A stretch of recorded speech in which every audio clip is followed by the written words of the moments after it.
Most of the folks who are here already probably know a little bit about who the Californios were.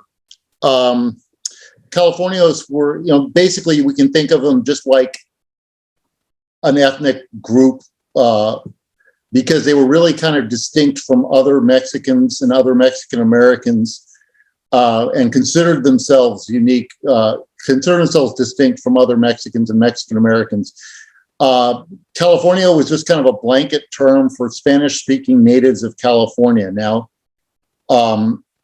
Anglo-Americans use the term Native Californians. Of course, that means something a little different now, but that would include not only the kind of Spanish-speaking folks who were born in California, who were largely descended from people from Sonora, but it also included a lot of Native American tribes, primarily the Mission Indians, were also considered Californios. By the time of the Civil War, the Californio population was not only outnumbered by Anglo-Americans, but they were also outnumbered by immigrants from other parts of Latin America. And that becomes kind of important to our story later. Of course, here's a big quote by not Captain Pico. Let me shrink this up here. The quote by Pico that was kind of famous already. He said this in 1847 about the Californios becoming strangers in their own land. And that, of course, gets quoted over and over again. There was basically the sense that they weren't in charge anymore, and they were really desperate in a lot of ways to find a way to assert themselves, especially in the run-up to the Civil War. There was a lot of things going on in the 1850s, a lot of nativist movements that were happening across the United States, but particularly in California, where you had the Know Nothing Party was really active and passing some really restrictive and bigoted laws intended to disenfranchise the Californios specifically. This is an early traveler to California, was quoted talking about the horsemanship of the Californios and how they supposedly wouldn't go even to a next door neighbor's house without getting on a horse. And of course, here's one of the big sports among the Californios, probably something that wouldn't be very popular now, but the whole the practice of hunting down grizzly bears with the lasso or the rayada, whatever word you want to use. And this is I was talking with Patricia about this just right before we started here. The Californios, especially the earliest Anglo-American travelers to California, kind of had this mix of derision and admiration for the Californios. This is from a series of paintings that I think was done in the 1870s that are pretty well circulated. If you look carefully, you'll see that there's a fellow who's not very happy that this woman is riding off with this guy. But they talked a lot of these early folks talked a lot about the Californios, the fandangos, the partying, the drinking, the gambling, and as Richard Henry Dana said, all kinds of amusement and knavery. I'm not sure what's left for knavery. He seems to have described a lot of knavery already, but presumably it got pretty wild. Okay, so a few things happen when the Civil War starts, about the same time the Civil War starts, that are kind of directly impact the Spanish-speaking population of California.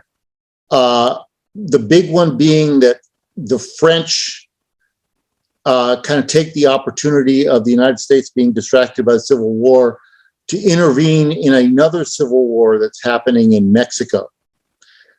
Now, the Mexican, the kind of the partisans of the Mexican Republic, because there's a monarchy and a republic, the partisans of the republic managed to organize a defense. And as a lot of people know already, they managed to organize it well enough to defeat the French at the Battle of Puebla on May 5th, 1862. Now, of course, the war continues for several years after that, but this is considered a great victory, and it is a rallying point for the Spanish-speaking population of California. There are deliberate efforts to associate the cause of the Mexican Republic with the cause of the United States in the Civil War. There's leaders like Romualdo Pacheco will say that this is about a republic versus aristocracy, and it's happening on both sides of the border. So there's a lot of support in California for President Juarez and the Mexican Republic against this French-backed monarchy in Mexico. And they organize these, not only these dances but they also organize politically and rally Californios and other Spanish-speaking people to support the Union ticket. This advertisement for a dance is actually from the 1870s. I put that in there to point out that this is really the first observation of Cinco de Mayo in the United States. So California was observing Cinco de Mayo from the very, very beginning, as early as 1863. And even in 1862, right after news of the victory comes to Los Angeles, there's a big rally in Los Angeles. So what happens is that there comes to be talk about organizing a unit of Mexican-American and largely Californios in California to serve the Union Army. At first, State Senator Romualdo Pacheco envisions that this unit be organized to go east and fight in Texas. Texas has its own very strange story about Mexican-American service in the Civil War, but that's what the vision was. And at first, everyone kind of agrees that the commander of this unit should be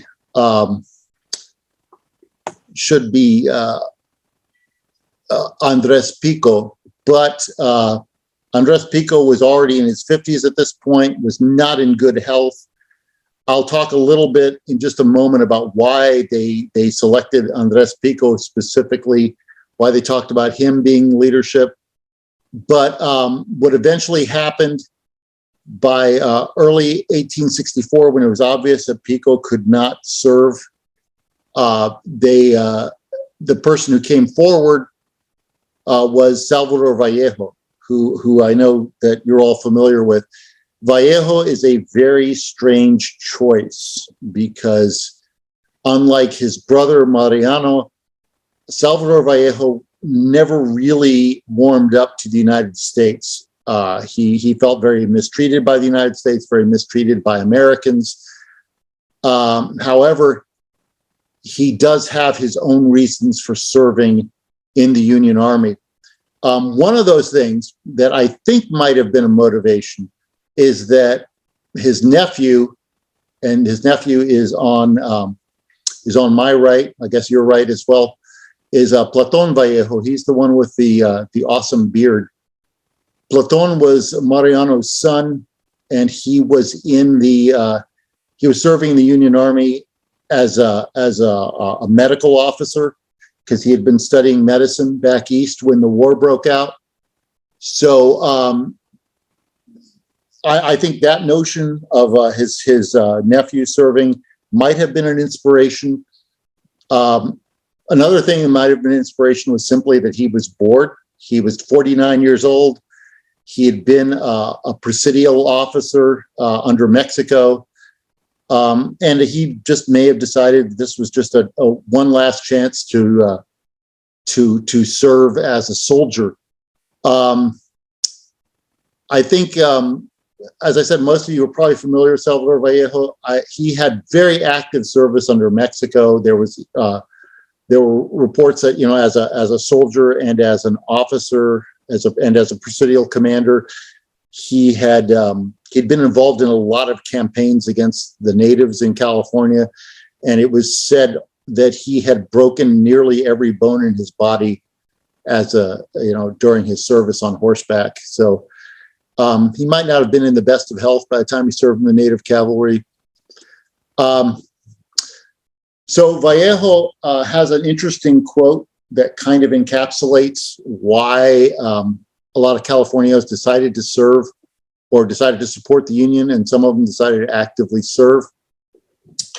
And this quote right here, where he talks about the United States of America being the bulwark of safety against European despotism.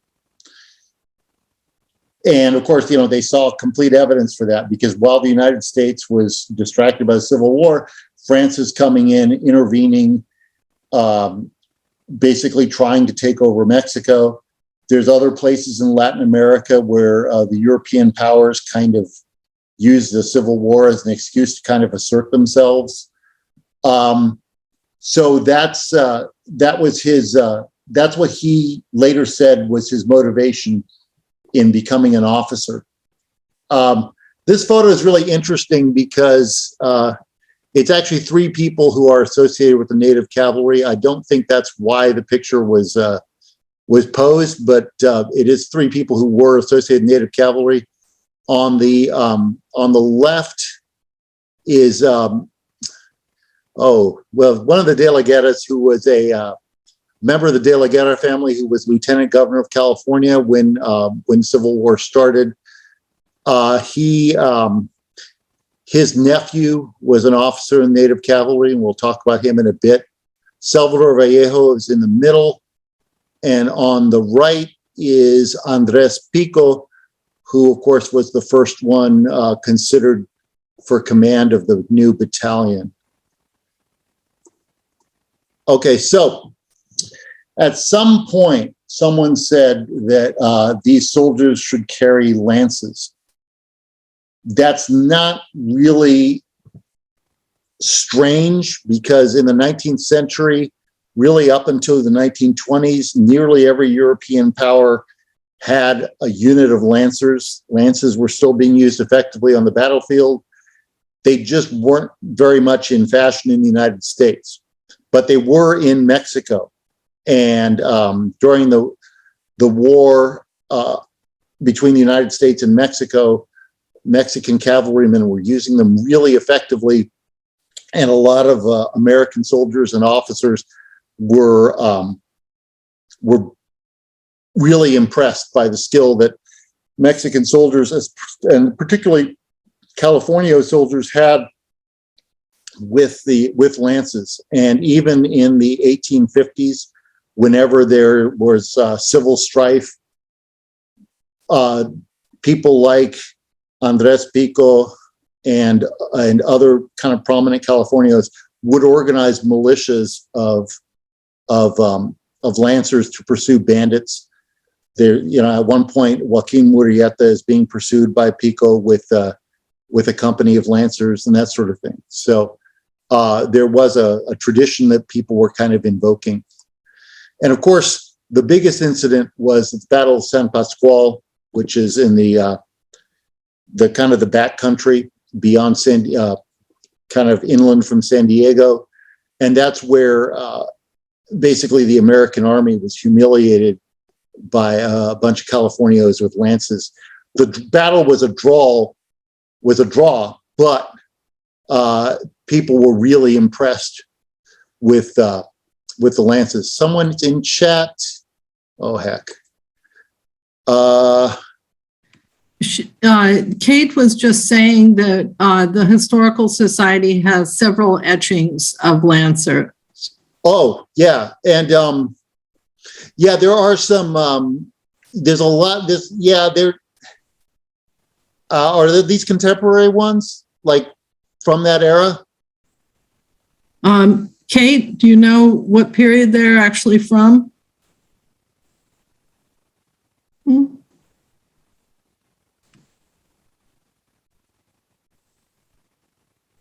Huh.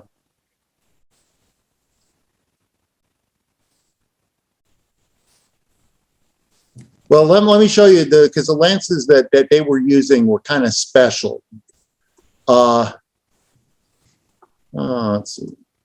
Yeah, this is one of the surviving lance heads that was discovered in a after a flood on the banks of the Santa Cruz River in Arizona. This is actually based on an Austrian design. Later General George McClellan, but at the time Captain George McClellan had come back from the Crimean War as an observer and talked about how impressive Lancers in the French army were.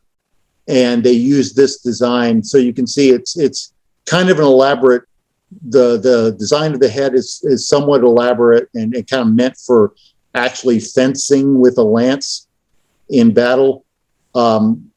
The ones that you see that a lot of the kind of the hastily organized militias have is basically you have a lance head stuck to a pole. This one's a little more elaborate. You can also see that it's got those little eye holes where you can attach a flag. They have these little red pennants on them, which are specifically mentioned in some of the newspaper accounts. Okay, so the first person to come forward, even before Salvador Vallejo was brought on board, was Captain Jose Ramon Pico. And Pico is a really interesting character. It's not clear to me if he was necessarily competent as an officer. He was very enthusiastic. He inspired a lot of enthusiasm, but ultimately he was probably not very good at his job. But you kind of got to admire his bombast and his enthusiasm. This is the speech he gave in the plaza in San Jose in March of 1863. Basically, once word got out that they were going to start recruiting the Native Cavalry, before any commissions were issued, Pico started recruiting people. And he gave this speech. Now, again, the speech cites the issue in Mexico. Crowned monarchs must be driven away from the sacred continent of free America.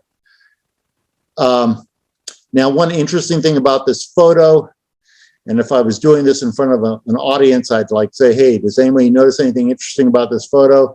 If you look carefully, Pico is a captain. He's wearing a colonel's uniform. And also, if you look carefully, it doesn't fit him very well. He actually borrowed a colonel's uniform for this photo. And the reason why we know that he borrowed this uniform was because he didn't give it back. And there's correspondence back and forth from the guy he borrowed the uniform from for the photo. And that kind of tells you a little bit about why he had some issues later. Tom? Okay, so this image is really interesting because it tells you a lot about what San Francisco was like at the time. And I'll explain in a moment why this is interesting. But it's hard in this context to. I'll just point out to you some interesting things here. This is from La Voz de Mexico, which is a Spanish language newspaper that was in San Francisco. And one of the interesting things is the ads are great. There's an ad for a shipment of yerba mate that's just arrived. There's an ad for piano lessons. all sorts of stuff. It kind of tells you a little bit about what the Mexican-American culture was like and the Spanish language culture was like in San Francisco at the time. The reason why this is important is it actually has an ad where Captain Pico is advertising for recruits for the new company of Native Cavalry. Okay, I'm having a little trouble seeing the chat. Patricia, is there something new in the chat? Yes. Yvonne asked, is Jose Pico related to Pio Pico? Yes, he is a nephew of Pio Pico.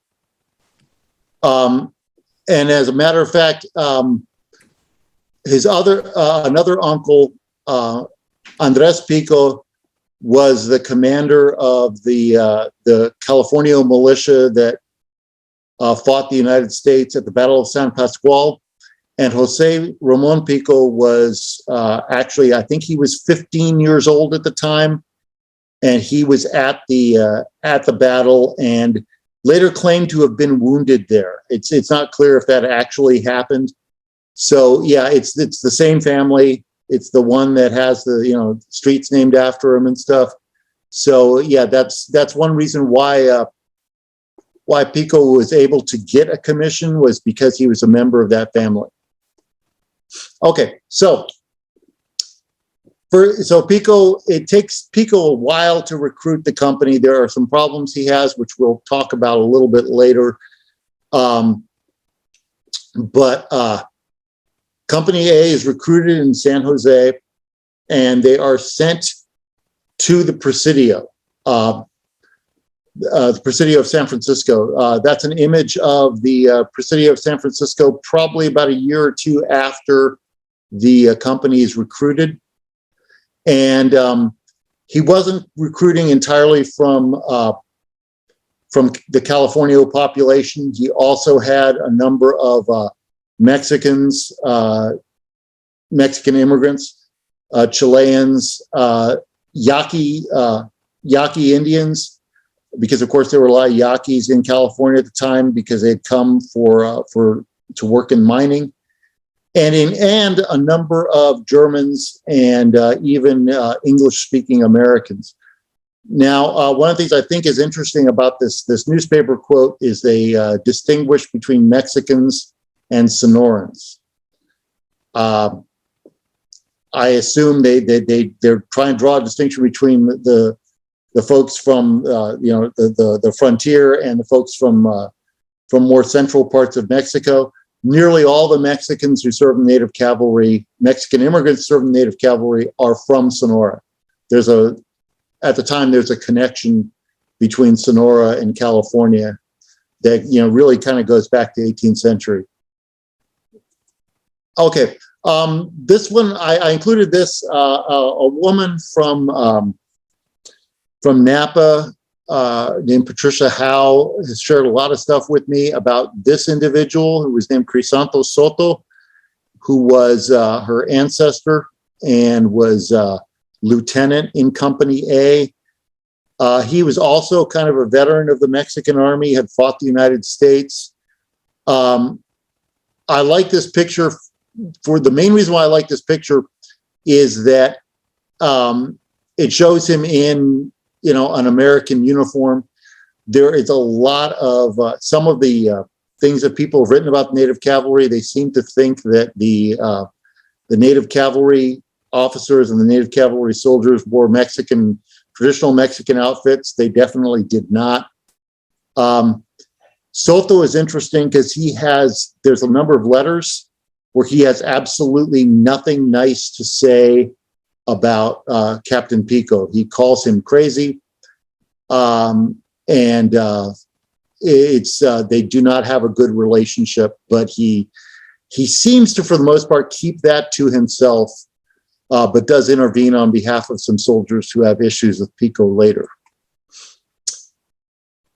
Okay, so Company A was sent to what was called the Humboldt District, and they were fighting an ongoing campaign against a kind of a coalition of tribes in Northern California that were really organized around the Hoopa tribe.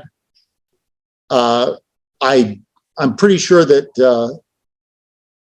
that some of the folks who are attending here are fairly familiar with this campaign. It was a pretty serious and pretty important campaign in the history of California, but it was basically a genocidal war against this coalition of tribes. The Native Cavalry was kind of not much use in this campaign because of the terrain, because of the dense forests and stuff. It's really not country for cavalry, but they were, for the most part, they were being used to escort prisoners. They would round up. When tribal members would surrender to the army, they would basically escort them to Fort Humboldt on the coast, and they were there basically to escort the prisoners. They also did things like running mail, running orders from one post to another. They're kind of scattered around. This is kind of just to give you an idea of the area they were serving. It basically ran from Fort Bragg all the way north to what's marked there as Fort Gaston. So they were serving across a pretty wide area. So you can see that mounted men could be really useful for maintaining communication, but not necessarily for fighting, although they did do some fighting. One of the soldiers, there was a Native Cavalry soldier who was wounded during a skirmish. But it's a bit of a crazy campaign, and it's not. I go into it in the book, but they were not well employed there. Now, Captain Pico, as I said, his Lieutenant Soto called him crazy. Captain Pico had as I said, he may have not been well suited to be an officer. He was not keeping track of money very well. He was failing to pay a lot of like, let's just say the civilian vendors like hotels. He was failing to pay bills at restaurants when he was in San Francisco. He also, and more importantly, he had racked up bills to the laundresses, and one of the laundresses that was accompanying the company was Lieutenant Soto's wife, and there's these kind of really pathetic letters back and forth with Lieutenant Soto and some of the other officers, where he's basically saying, we're in a bad way right now. We really need this money. We wish Captain Pico would pay us. So the early makings of a court-martial start, and there's not only there's questions about Captain Pico's competence. There's questions about whether or not he's spending a little bit too much time carousing. But there's also some bigotry that's really clear in some of the testimony. So it's not clear how much of it was just people being kind of intolerant of kind of the cultural divide, and how much of it was Captain Pico actually not doing his job very well. Captain Pico, for his part, had some very colorful words, which I will just let you read on the screen, for the officers that were trying to get him out of the service. So, but things end up turning out okay for Captain Pico, because General McDowell intervenes on his behalf, because not only are they, there's an old family connection there. General McDowell was friendly with the Pico family, but also at that point, the battalion was being assembled to go and serve in Arizona, and McDowell was eager to just have this thing being put in the past and just have folks move on. Because basically it was impossible for anyone to know what was really going on. Okay, so Company B, that's the second company that gets recruited. And initially they start recruiting in San Francisco. And this becomes initially it's a big problem. They start recruiting in the middle of 1864. A Frenchman named Legros starts recruiting the company. It turns out that Captain Legros, not only is he not very good at his job, but there is a lot of bias among the Spanish-speaking population of San Francisco against the French. And because of that, because of what's going on in Mexico, because of that, he starts trying to recruit French people. So initially, the company is mostly Frenchmen. There's an additional problem because Vallejo, who's now a major and officially in command of the Battalion of Native Cavalry, so he'd be Legros's superior officer, he has actually appointed 2 in-laws as lieutenants. And it's not really clear if they are actually doing their jobs as recruiters.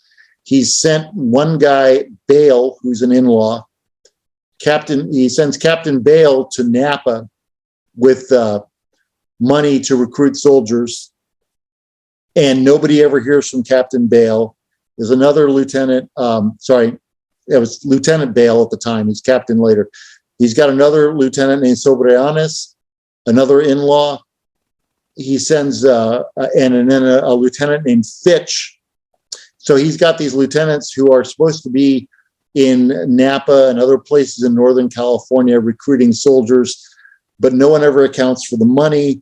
No one ever really checks up on what they're doing. And in fact, these officers, they are Soberanes and Fitch are basically commissioned by Vallejo, but they're never actually officially commissioned by the governor or the adjutant general of California. So they're not even really supposed to be in the battalion. They're not officially there. So there's all sorts of problems with the recruitment of Company B. It takes a while, and when they switch to a new officer after Legros is encouraged to leave, encouraged to resign right before a court-martial, they bring in a Mexican-American officer named Jimeno, and Captain Jimeno starts recruiting Mexican-American soldiers, does recruit some Frenchmen who, interestingly enough, are deserters from the French army in Mexico, and they later get sent to the place in the photo, which is San Juan Bautista, and they're sent to San Juan Bautista basically to hunt down a group of bandits who are basically pro-Confederate bandits who are basically attacking stage stations and committing all sorts of crimes up and down the Central Valley. And they don't ever catch the bandits, but because of their constant activity and their constant patrols, eventually the bandits have to move on to Southern California. Okay, so that's just an idea of where these guys were serving.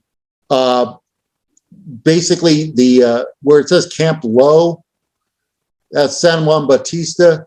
It was called Camp Low, but it probably did not look like a military post. Basically, what they did was there was an abandoned hotel, and they commandeered this abandoned hotel, and that's where the Native Cavalry was stationed when they were at San Juan Bautista. But it kind of gives you one of the things I always find fascinating about the geography of California, especially in the 19th century, is everything's controlled by these passes. And that's why cavalry is so important in California. But they're basically going back and forth and trying to literally head off these bandits at the pass. And that's what they were doing. And eventually this group of bandits who were called the Mason Henry Gang end up kind of moving out of the Central Valley and kind of moving their operations to Southern California because the Native Cavalry is being so effective at patrolling the roads. Okay, this is one of the more interesting units of the Native Cavalry. It's Company C. That there you see is Captain Jose Maria de la Guerra. He is not wearing a captain's uniform in that picture. He is wearing a uniform of an officer in the California militia, but still it's quite a photo. This was actually the most successful company in terms of its recruitment. The De la Guerra family was having a hard financial times. They were on the verge of losing a lot of their ranch land. And so basically these soldiers were recruited almost completely from the vaqueros who were working on their ranches. And so recruitment was happening within a few weeks, whereas it took months or even a year to recruit for companies A and B. These guys were recruited within a few weeks. There were some difficulties, basically because of some of the De la Guerra family's political enemies. There were some delays in getting money to pay the recruits and that sort of thing. But they basically camped out on the plaza that was in front of their house. That's an image of the De la Guerra house.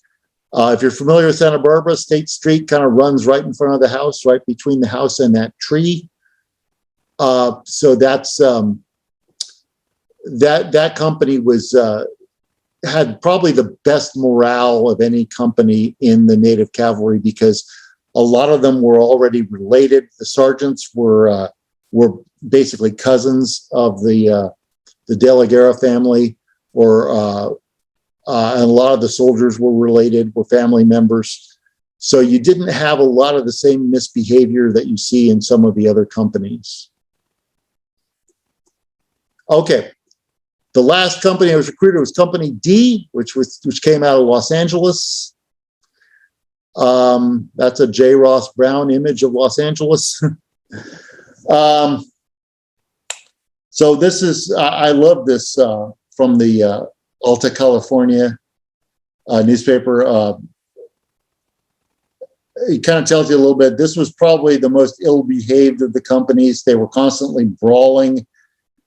And you can see that in one case, one of the soldiers was actually killed in a brawl at a dance house near Wilmington, which is now a neighborhood of Los Angeles.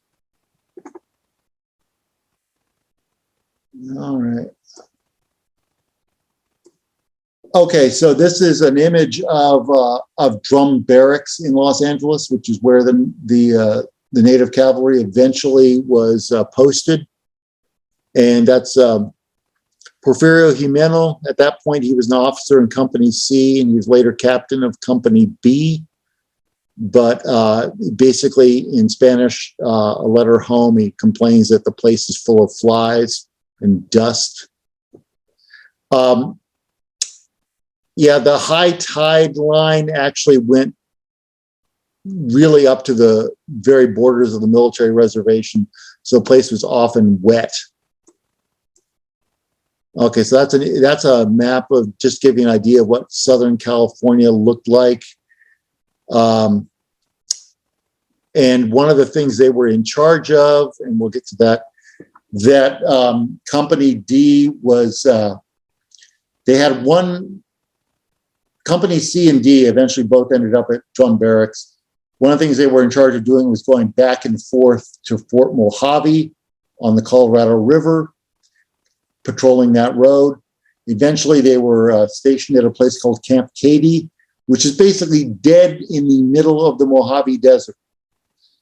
And service there was so miserable that after they returned, the captain of Company D, who at that point was Captain Bale, who I mentioned earlier, he resigned from the service. He didn't want any more of this. Captain Bale, despite the fact he was named Bale, his name was Eduardo Bale. He was actually a Californio. He just his father was English, and I guess some of you are familiar with the Bale grist mill. That was his dad's operation. Okay, this map. Not sure why I included this. Okay, so it's announced in early 1865 that the company is going to, that the battalion is going to be sent to Arizona. There's two reasons why they want them in Arizona. Number one, they need the extra manpower to fight the Apaches. And number two, there, as we mentioned before, there's a war going on in Mexico, and the French army has finally, in late 1864, early 1865, has actually landed in Sonora, and they are they've overthrown the government in Sonora. We'll talk a little bit about that. So there's trouble on the border, and they need to have mounted troops who can patrol the border and make sure that the imperialists and the French don't cross into Arizona. So they set up the march into Arizona. At this point, I forgot to mention this, Major Vallejo has resigned. He has basically, because of his inability to control the accounting, at some points, the chain of command does not know where he is. He's in San Francisco when he should be in Los Angeles. He eventually resigns from the service. He's gone by January of 1860, or really February of 1865. And there's a new commander. We'll talk about him in just a moment. There are actually some sources that say that Vallejo was commanding the battalion in Arizona. He had already resigned. He was in the process of resigning by the time it was announced that they were going to Arizona. So it takes a long time for the battalion to get organized for the march to Arizona, in part because of the difficulties with Major Vallejo, but also the trial of Captain Pico delays matters for about a month or two. But they finally assemble and they march to Arizona. I love this quote from Captain Jimeno. Captain Jimeno is now in charge of Company B.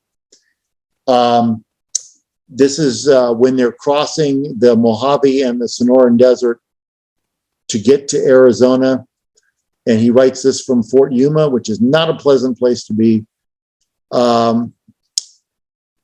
Basically, that's, it's just not, it's not pleasant. And they weren't really prepared. The first desertions in Company C are once they get into the desert. The other companies had already had problems with desertion before, and crossing into the desert just made it worse. A lot of those deserters end up in Sonora, but there's a lot of desertions en route. There's a guy named Juan Robarts, and this kind of tells you a little bit about assimilation. Robarts is actually a guy named John Roberts, who's from England, but he's bilingual. And he eventually, even the official records stop calling him John Roberts, and they call him Juan Robarts. But he has some not so nice things to say about my hometown of Tucson.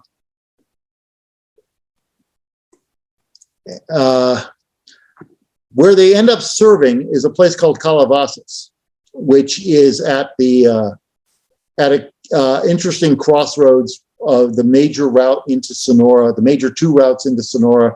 You have to go past Calabasas. And that's why they end up serving there. That is the best place in their minds, in the minds of the Army, to watch the border, what they call watching Maximilian's frontier. So here's an image of Calabasas. Captain Jimeno, who writes these really sad letters home, he calls this an ugly, sad place without any civilized people. And all anybody talks about are the Apaches. The other thing that Captain Pico refers to is the fact that this is there's a lot of illness going around. There's a malarial fever going around. If you just to give you an idea, this image of Calabasas was from the 1850s. The post is generally on the left side, kind of where you see those sheep. So the post, they have their tents and the kind of the buildings of the post are basically in the bottomlands of the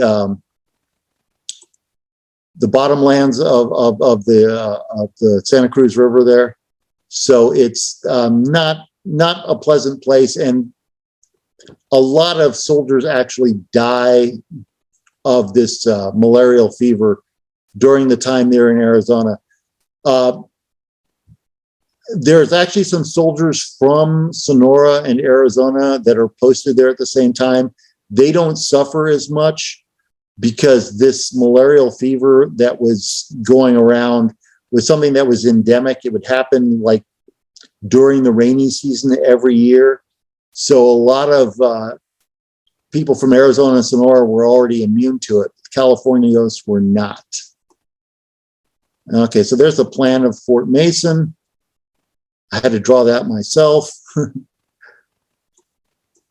Okay, so Fort Mason was probably the largest town in Arizona at the time. There's about 600 people there, and then a number of civilians. This was actually there were more soldiers at Fort Mason than there were in all of Arizona prior to the Civil War. So there's also, as I mentioned, there's some soldiers from Arizona. These are Spanish-speaking soldiers for the most part as well. And then some other soldiers who were recruited in Northern California. And that's just an image of some of the French soldiers who served in Sonora. As I said, the French had taken over Sonora. And there's some, this is just an amusing account of what they kind of regarded the French forces and the imperialist forces in Sonora as a bit pathetic. Now, here's the most interesting thing that happens while they're there. The government of Sonora collapsed, and the governor of Sonora was forced to flee along with a significant portion of his army, and they end up at Calabasas under the protection of the Native Cavalry. And bear in mind, in kind of violation of the whole principle of neutrality, the governor of Sonora, Ignacio Pesquera, is basically running the state of Sonora from Calabasas and even recruiting soldiers there. So, okay. So, as I mentioned, a whole bunch of folks had deserted, mostly from Company A and B. And that's where Captain Pico crosses the border to try to get these soldiers back and deliver them back to Fort Mason so they can finish out their term of service. Pico ends up getting in a fight with this guy, the prefect of Magdalena. And at one point, it actually looks like Pico is going to start a war with the French. And Jimeno tries to talk him down. An Anglo officer named Emery tries to talk him down. And eventually, Pico ends up staying there for 4 days, ends up being treated to a lot of food and drink from the supporters of the Mexican Republic. tells you a lot about Pico. And then Pico ends up returning back to Arizona totally humiliated. He didn't get what he wanted. More than that, he spots some Apaches in the hills as he's going back into Arizona, orders a charge against the Apaches. The Apaches disperse. Pico falls off his horse. He's supposed to be the greatest horseman in California, and ends up shooting himself in the leg. So it was a huge humiliation, and Pico was basically, he didn't actively serve after that. He's mostly hospitalized in Tubac and Tucson, and eventually goes back to California in a buckboard wagon. So as a result of this, it looks like there's going to be a war with the Mexican Empire, and a lot of measures are taken at Fort Mason. They send a lot of constant patrols, make sure no one's crossing the border, and it really looks like things are going to explode. Of course, they don't.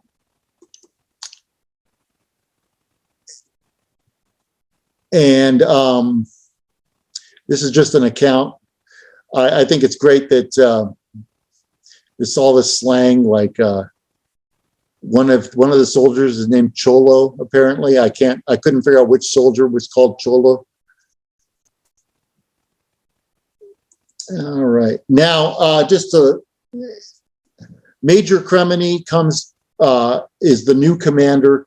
He arrives at Fort Mason in November after a lot of this stuff has happened.